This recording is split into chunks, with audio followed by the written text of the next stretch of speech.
Hey, what is up, fellow raiders? This is Vulcan Dan, Raid Shadow Legends video here, and of course, Clan versus Clan tournament is not complete without a champion event, a shard event. We have a guaranteed champion event for RIHO BONESPEAR right here. I do have her. Guaranteed champion, Void Shards. You need to pull 90 Void Shards, 9-0, to get her as a guaranteed champion. And actually, that is a very good deal, but I think the majority of players right now are out of Void Shards because we just had times 2 Void recently. I am sitting at 4 Void Shards. And of course, we've also had that times 10 weekend wherein the third day was the Void times 10 for Voids for Siphi, Hegemon, and Warlord. Yeah. So I think a lot of people right now are out of Void Shards. So yeah. So but if you for some reason, if you happen to have 90 void shards sitting around, then this would be a great time to pull those void shards because, of course, even during a times 2 event for voids, you only get a 1% chance to get a legendary. So that's roughly 1 Lego per 100 void shards pulled. So 1 guaranteed RIHO for 90 is excellent because, of course, other than RIHO, maybe you're pulling those 90, you might get another legendary from those 90 plus RIHO.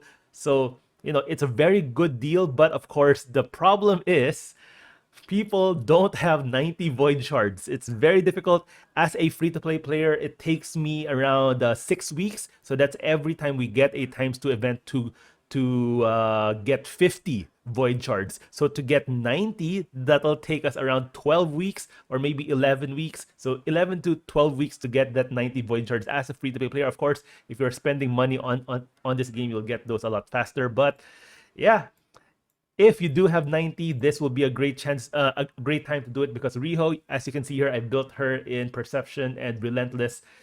She's great. She has this A1 that places heals on everyone that has 30 HP or less and places continuous heal on the ally with the lowest HP. So this, of course, she's all about healing on her A1.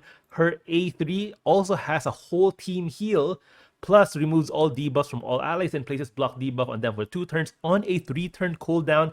Very low cooldown on a complete cleanse with block debuff and a big heal, 35% of their max HP plus a further 5% for each debuff removed. So if you remove 3 debuffs, that's 50% HP heal. That's great on a 3-turn cooldown. If I put her in Relentless, she's gonna cleanse more debuffs, do more heals a lot quicker, and of course, her A1's not that bad either. And this crazy A2, although this is just a single target, but single target and then just gives you probably, most of the debuffs on this game. It doesn't have decreased speed, but we have most of the other ones: decreased defense, decreased attack, weaken, decreased crit rate, HP burn, and a crowd control skill, stun. You can also use this for boss fights.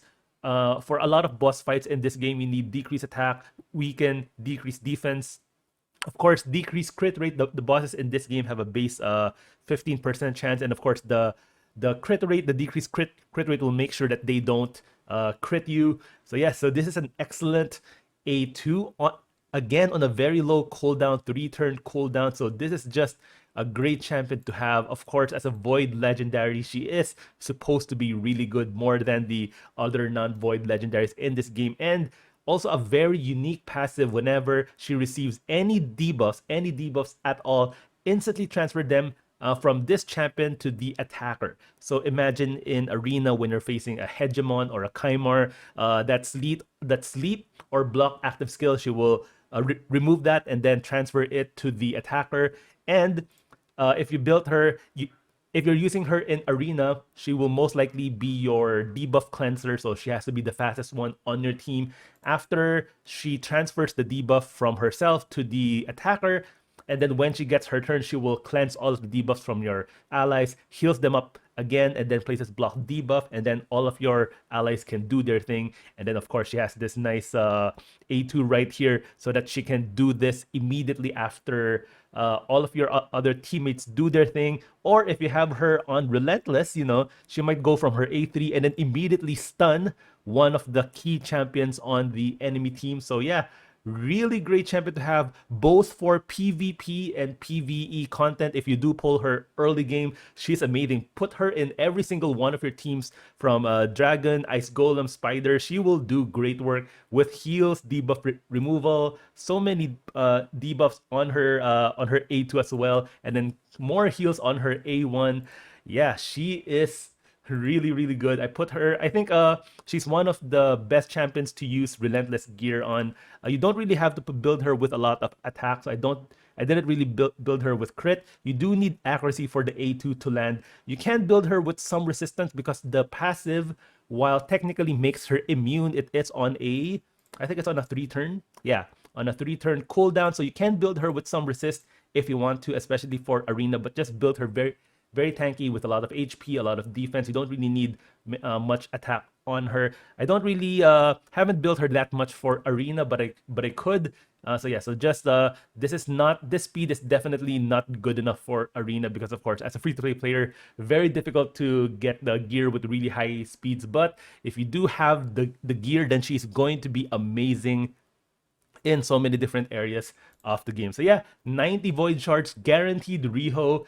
Yeah, if you do plan to pull your voids, you know, you're going to get a lot of clan versus clan points as well from getting a new void Lego, if of course she is new on your account.